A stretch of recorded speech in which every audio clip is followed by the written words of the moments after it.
bonjour, tous les chemins nous mènent aujourd'hui en Lot-et-Garonne. Nous sommes à côté de Tonneins, à quelques kilomètres de Marmande. Le Lot-et-Garonne, c'est bien sûr le grenier agricole de la France avec beaucoup de fruits et légumes.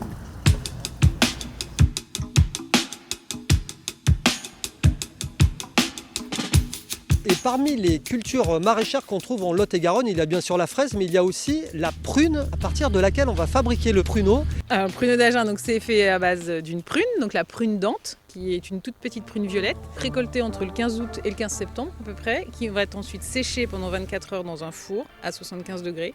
Puis ensuite, on va la travailler tout au long de l'année pour pouvoir la transformer en pruneau d'Agen.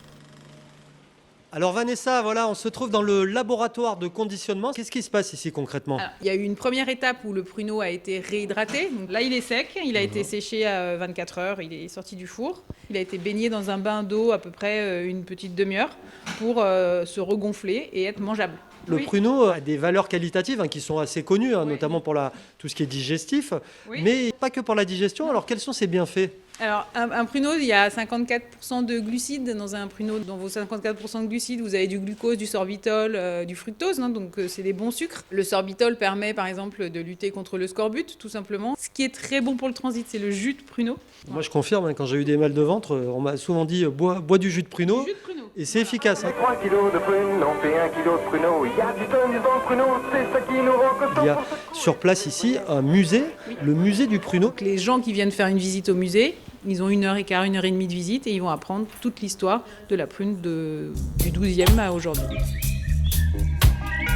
Alors je suis avec Augustin Durand, qui gère la maison de la noisette. La noisette, effectivement, s'est inscrite dans le Lot-et-Garonne et on a fait partie de ses premiers producteurs comme un produit phare et il nous a semblé bon, en famille encore une fois, de développer plein de choses autour de ce fruit parce que c'est pas moi qui vais vous l'apprendre, il y a plein de choses à en faire. Le fruit en lui-même, il est très peu sucré. Si on fait un focus actualité, les fraises arrivent, on peut très bien faire une tarte aux fraises. La tarte aux fraises, dans la pâte, une pâte sablée à la farine de noisette par exemple, une feuille de menthe et puis voilà, on est bon quoi. Ça donne faim là. Et par exemple, voilà. Et donc on a développé carrément un musée, donc on a des gens qui viennent simplement acheter les produits, ceux qui nous connaissent, mais aussi des gens qui viennent tout simplement visiter. Et là, c'est à peu près 15 000 visiteurs par an.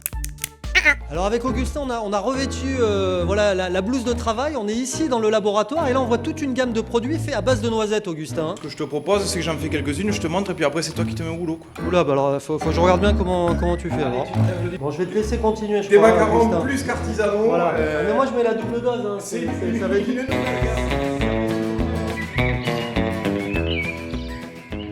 Et je vais vous amener découvrir un endroit fabuleux, une véritable caverne d'Ali Baba. Des tracteurs partout!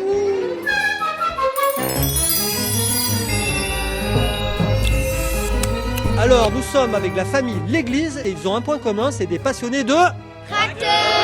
Alors Alain, il y a combien de tracteurs ici dans ce garage?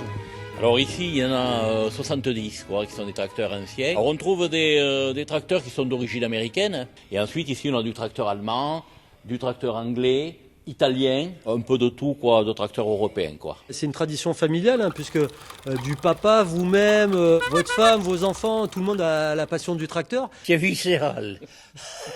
Quand ça vous prend, c'est notre passion.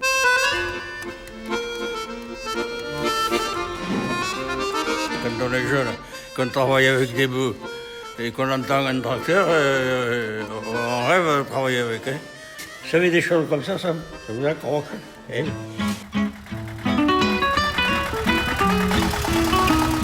Voilà, pour finir cette émission, on va se faire une balade sur un modèle de quelle année? Ça, c'est un Renault D22 de 1956. Quand j'étais petit, donc mon père avait un D35 qui a été son premier tracteur. Aujourd'hui, c'est vrai que me retrouver avec ce modèle entre les mains, ça me fait plaisir. On va terminer cette émission comme ça. Et on va parcourir les champs de Lot-et-Garonne et un petit retour dans le temps. C'est parti alors.